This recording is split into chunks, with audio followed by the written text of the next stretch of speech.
Shalom Bapak Ibu Saudara sekalian. Puji Tuhan, kita bertemu kembali dalam ibadah kita hari ini. Ya, di bulan yang baru, kita bersyukur bahwa Tuhan selalu menyertai kita semua.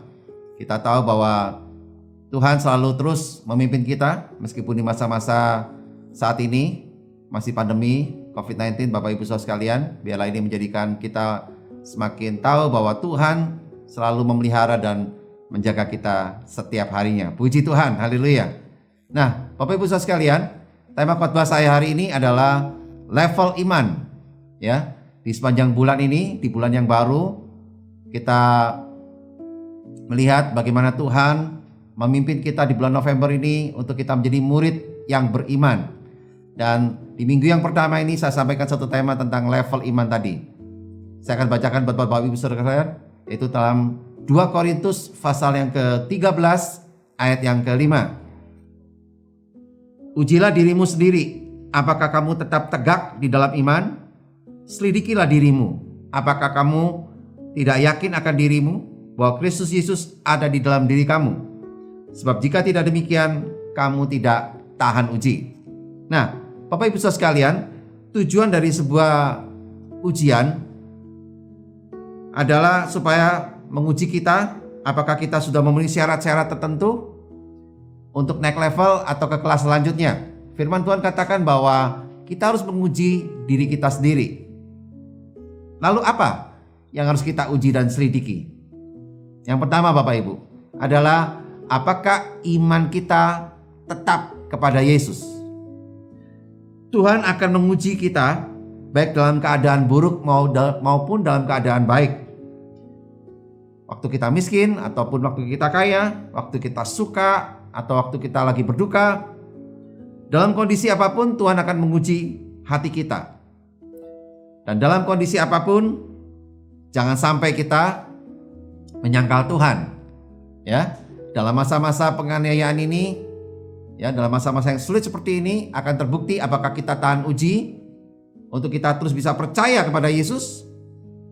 Nah, ini yang perlu kita uji dan selidiki. Yang kedua, Bapak Ibu, apakah iman kita untuk tetap bisa berjalan dalam kehendak Tuhan? Ya. Karena apa Bapak Ibu?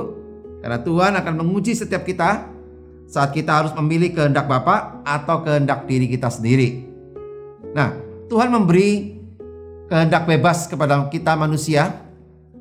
Dalam memilih kehendak Tuhan, ada yang baik, berkenan, dan yang sempurna.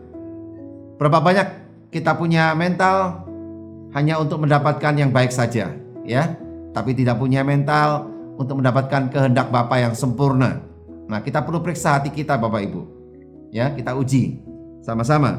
Yang ketiga, apalagi kita perlu selidiki Bapak Ibu dan uji, yaitu apakah iman kita untuk mempertahankan atau untuk memperjuangkan dan mempertahankan sesuatu yang ilahi?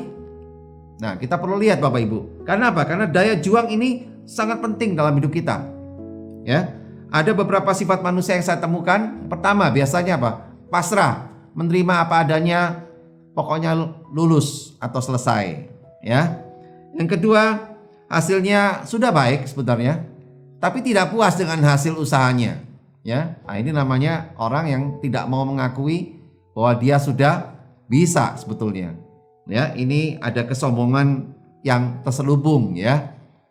Dan yang ketiga saya temukan punya semangat yang tinggi, ingin mendapatkan hasil yang terbaik, yang paling baik pokoknya, ya. Nah, hal ini perlu saya luruskan Bapak Ibu, ya. Kita luruskan sama-sama bahwa kita memang harus berjuang dan berusaha semaksimal mungkin dengan berdoa kepada Tuhan. Namun hasilnya kita serahkan kepada Tuhan. Dan apapun hasilnya, jangan pernah kita menyerah, tapi apa? Kita terus berjuang. Amin. Puji Tuhan. Yang percaya dan setuju berikan tepuk tangan bagi Tuhan kita. Haleluya. Puji Tuhan. Nah, setelah kita menguji dan menyelidiki iman kita Bapak Ibu, nah sekarang mari kita pahami level iman itu sendiri seperti apa Bapak Ibu. Ada berapa tingkatan? Ya. Nah, paling tidak ada 10 level iman, ada 10 tingkatan iman yang perlu kita ketahui. ya. Dan kita bisa mengukur di tingkatan mana iman kita itu berada. Mari kita periksa satu-satu ya. Yang pertama, yaitu tidak ada iman. Ya, kalau kita baca, Bapak Ibu bisa baca di rumah dalam Markus pasal yang keempat ayat yang ke-40. Nah, ini adalah level terendah di mana seseorang tidak memiliki iman sama sekali kepada Yesus. Ya, para murid-murid waktu itu pernah mengalami hal ini ketika sedang naik perahu, berperahu bersama Yesus, dan tiba-tiba ada angin badai yang besar, ya. Nah, terlihat di situ kita temukan ternyata ciri-ciri orang yang tidak ada iman ini terlihat dalam diri para murid-murid Tuhan waktu itu, yaitu yang pertama adalah mereka mudah panik. Ya, mereka panik semuanya Bapak Ibu. Dan ada kesulitan sedikit langsung panik. Begitu ada kesulitan langsung panik dan mulai hilang kepercayaan kepada Tuhan. Ya. Kalau kita baca dalam kisah itu, para murid-murid mengalami hal demikian. Mereka panik Bapak Ibu. Yang kedua, mereka tidak percaya pada kemampuan Allah untuk menyelamatkan. Ya, sekalipun mereka sudah dekat dengan Yesus waktu itu dalam perahu, tapi mereka tetap tidak percaya. Banyak orang Kristen seperti para murid-murid. Ya, benar Bapak Ibu. Ya. Sekalipun hidupnya dekat dengan Yesus, tapi sebenarnya tidak memiliki iman kepada Yesus. Nah, itulah yang pertama, level yang pertama, tidak ada iman. Nah, level yang kedua, iman yang kecil. Ya, Bapak Ibu bisa baca di rumah di Matius pasal 8 ayat yang ke-26. Nah, ini masih jenis iman dari para murid-murid waktu itu. Saat terjadi badai, ketika mereka dalam perahu yang sama dengan Yesus. Ya, waktu itu Yesus menegur mereka sebagai orang-orang yang memiliki iman yang kecil. Ya, apa ciri-ciri dari iman yang kecil itu Bapak Ibu? Yang pertama, kurang percaya kepada Yesus. Ya, kurang percaya kepada kuasa dari Yesus. Ya, dan di mana dalam hati kecil mereka itu selalu meragukan kasih dan setianya Tuhan. Nah, ini Bapak Ibu. Ya, yang kedua, apa cirinya iman yang kecil? Yaitu sering merasa ketakutan. Ya, berbagai persoalan hidup mudah membuat mereka merasa takut. Ya, yang ketiga, apa biasanya ciri-cirinya iman yang kecil? Yaitu melihat persoalan lebih besar daripada kuasa Allah. Ya, mereka sering lebih melihat besarnya persoalan ketimbang besarnya kuasa Tuhan yang mampu menyelamatkan mereka. Nah, ini dia. Ya, oke, saya lanjutkan Bapak Ibu. Yang ketiga. Yang ketiga adalah level iman yang ketiga, yaitu iman yang lemah. Ya, Bapak Ibu bisa baca di rumah dalam Roma pasal ke-14 ayat yang pertama. Ini adalah iman orang Kristen yang belum dewasa rohaninya. Ya, ciri-cirinya Bapak Ibu, yang pertama yaitu mudah diombang-ambingkan dengan rupa-rupa angin pengajaran yang salah. Nah, ini dia. Ya, coba lihat kiri kanannya, masih suka ngalamin gitu nggak? Ini biasanya orangnya apa? Imannya mudah goyah, makanya dia mudah diombang-ambingkan, ya, belum punya pegangan yang jelas, ya kan, sehingga sering bingung menentukan ajaran Kristen yang benar. Yang kedua, apa cirinya iman yang lemah? Yaitu mudah jatuh dalam dosa kalau lihat orang Kristen yang lain jatuh dalam dosa. Ya, kenapa Bapak Ibu? Karena sering melihat orang Kristen yang lebih senior itu sebagai apa? Patokan. Makanya begitu yang senior berbuat kesalahan, maka ia ikut-ikutan berbuat salah, ya kan? Nah, ini hati-hati Bapak Ibu ya. Yang keempat, level iman yang keempat, yaitu bicara tentang iman yang mati. Nah, ini dia. Iman yang mati, kalau kita lihat di dalam Yakobus pasal yang kedua ayat 17, Bapak Ibu bisa baca itu di rumah, yaitu iman yang tanpa perbuatan. Ya, iman yang mati adalah iman yang tanpa perbuatan. Contohnya apa Bapak Ibu? Yang pertama, ciri-cirinya seperti ini contohnya, yaitu percaya Yesus tapi hidupnya nggak berubah. Ya kan? Ini iman yang mati. Ya, hidupnya masih seperti hidup yang lama. Percaya yang sejati selalu disertai dengan perubahan hidup dari gelap kepada terangnya yang ajaib. Puji Tuhan. Ya. Yang kedua, contohnya iman yang mati adalah apa? Percaya pada pemeliharaan Allah tapi tidak mau berusaha. Ya. Yang dilakukan hanya apa? Berdoa saja, ya kan? Nah, padahal beriman itu seharusnya apa? Aktif, bukan pasif, Bapak Ibu. Ya. Contohnya apa? Allah memberi makan burung tidak dengan menumpahkan makanan itu ke sarang burung itu. Tapi apa? Tapi si burung itu harus terbang mencari makan. Dan kemanapun, perhatikan baik-baik, dan kemanapun ia terbang, Allah menyediakan makanan bagi si burung itu. Amin. Ini ilustrasi yang sangat tepat bagi kita semua, ya, supaya iman kita tidak mati, Bapak Ibu. Yang kelima, level yang kelima adalah iman yang sia-sia. Nah, Bapak Ibu, kalau lihat di dalam 1 Korintus pasal yang ke-15 ayat yang keempat, ya, di situ dikatakan bahwa ada orang Kristen mula-mula yang percaya kepada kelahiran Yesus dari anak darah Maria, ya, tapi tidak percaya pada kebangkitan Kristus dari antara orang mati. Nah, keyakinan setengah-setengah ini menurut Rasul Paulus adalah sia-sia, Bapak Ibu. Ya, kenapa? Karena sia-sia itu juga artinya apa? Kosong atau tidak berguna, ya. Dan iman orang yang percaya yang setengah-setengah ini ada, Bapak Ibu, di dalam Alkitab diceritakan, ya. Yang tadi dalam 1 Korintus 15 ayat 14. Oleh karena itu jangan punya iman yang setengah-setengah. Ya, kita harus sungguh-sungguh punya iman yang penuh, yang kuat, supaya iman kita tidak sia-sia. Nah, saya lanjutkan yang berikutnya, yang keenam, level yang keenam adalah iman yang besar. Dalam Lukas pasal yang ke-7 ayat yang ke-9. Bapak Ibu bisa baca di rumah, ya. Nah, ini adalah iman yang membuat kagum dari Tuhan Yesus. Ya, contoh dari iman seorang wanita Siro-Fenesia, ya. Perempuan ini memiliki iman yang sangat besar membuat Yesus begitu kagum. Aku belum pernah menemukan, kata Yesus, iman seperti ini, ya, luar biasa. Iman yang sangat besar, ya. Ciri-cirinya apa iman yang sangat besar? Yang pertama adalah percaya bahwa Tuhan itu baik. Ya, si wanita Siro-Fenesia ini percaya bahwa Yesus itu baik.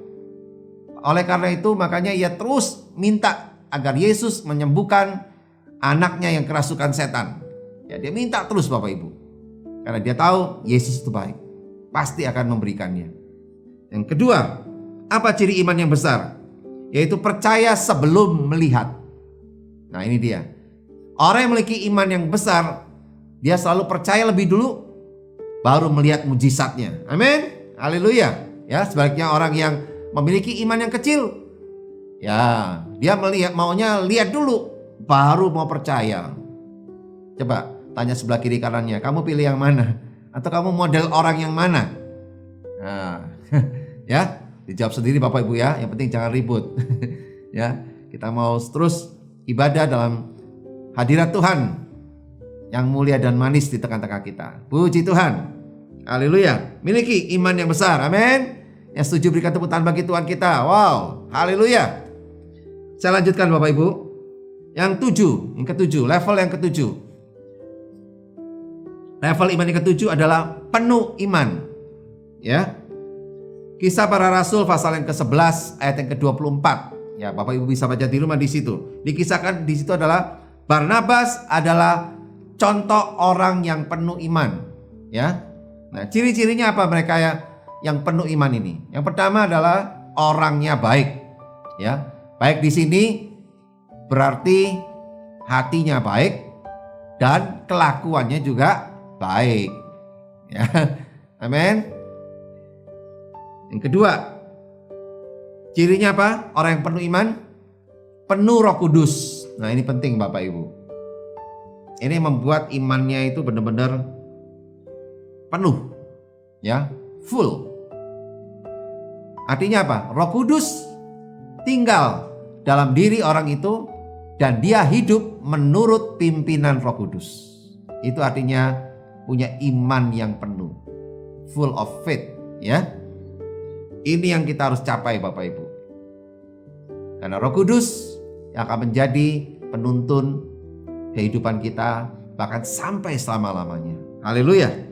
Saya lanjutkan Bapak Ibu. Level yang ke-8 yaitu iman yang teguh. Kolose pasal 2 ayat yang ke-5, ya. Bapak Ibu bisa baca di rumah itu. Itu dikatakan bahwa iman yang teguh, ya. Biar kita punya iman yang teguh. Nah, iman yang teguh ini memiliki ciri-ciri sebagai berikut. Yang pertama, yaitu dia bertahan di dalam kesulitan. Orang yang imannya teguh tetap bertahan meskipun diserang badai kehidupan yang dahsyat.